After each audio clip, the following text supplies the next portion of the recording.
السلام علیکم ورحمۃ اللہ وبرکاتہ۔ بسم اللہ الرحمن الرحیم۔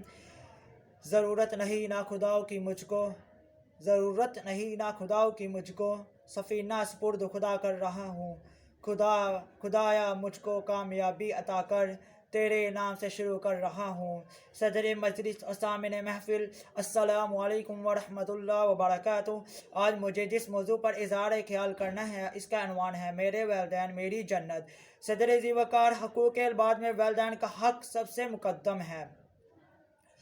اخلاق کا سب سے پہلا سبق ماں باپ کا ادب ہے۔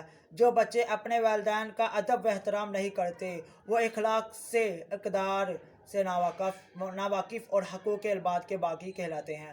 رب کی رحمت سے دور، جنت سے محروم اور ذلت و رسوائی ان کا مقدم ٹھہرتی ہے۔ صدر مجلس، اس کا مطلب یہ ہوا کہ میرے والدین میری جنت اس وقت بن سکتے ہیں جب میں ان کا ادب و احترام، ان کی فرما برداری میں کوئی کسر نہ چھوڑوں۔ اللہ تعالیٰ کا فرمان ہے کہ ماں باپ کے ساتھ اچھا سلوک کرو، جب وہ بوڑھے ہو جائیں تو انہیں اف تک نہ کہو۔ کسی شاعر نے کیا خوب کہا ہے، ایک دن نبی نے ہلکا صحابہ سے میں یہ لفظ دہرائے 3 بار کہ ناک اس کی کٹ گئی۔ صحابہ نے کہا کہ یہ کم بخت کون ہے؟ صحابہ نے کہا کہ یہ کم بخت کون ہے؟ تو کیر جس کی حضرت باری میں کٹ گئی۔ ارشاد یوں ہوا کہ وہ فرزند ناخالف گھر جس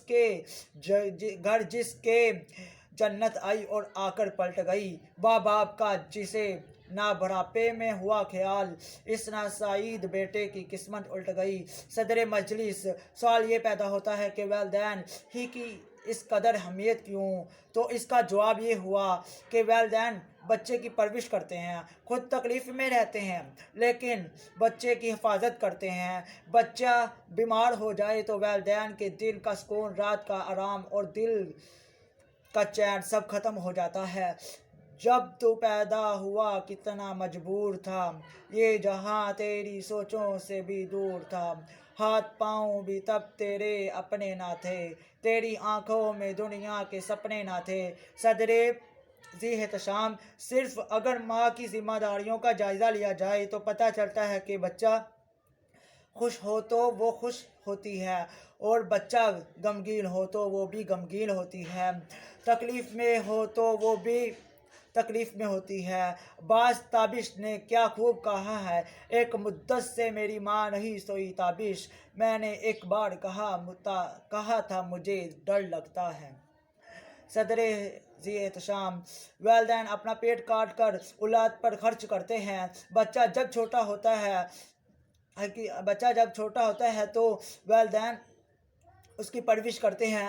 حقیقت یہ ہے کہ اس عمر میں والدین اگر بچے کی دیکھ بھال نہ کریں تو بچے کا پرورش پانا ہی ناممکن ہو جائے۔ گویا بچے کا وجود والدین کا محروم محنت کرے۔ والدین بچے کے لیے دنیا و آخرت دونوں جگہ جنت کی حیثیت رکھتے ہیں، لیکن اس جنت کو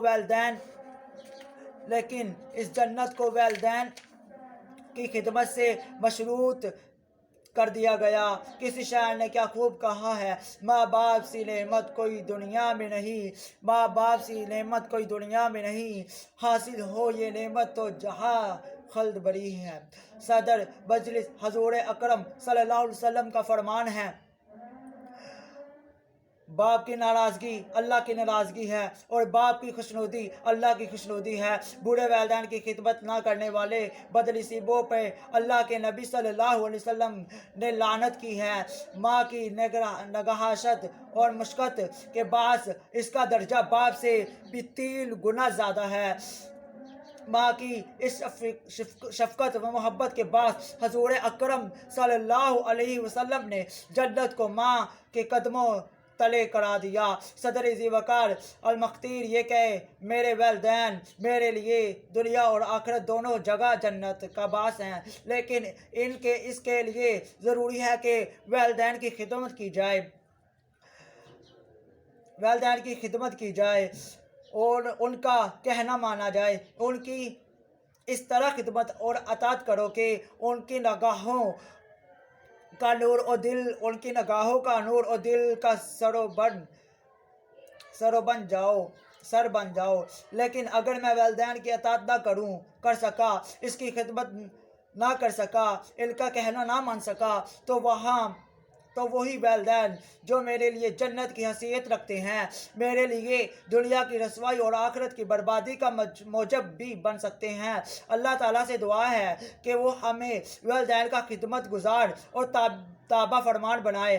آمین. ایک بڑی سعادت ہے ماں باپ کی خدمت، ایک بڑی سعادت ہے ماں باپ کی خدمت، ایک بڑی عبادت ہے ماں باپ کی خدمت. السلام علیکم ورحمۃ اللہ وبرکاتہ.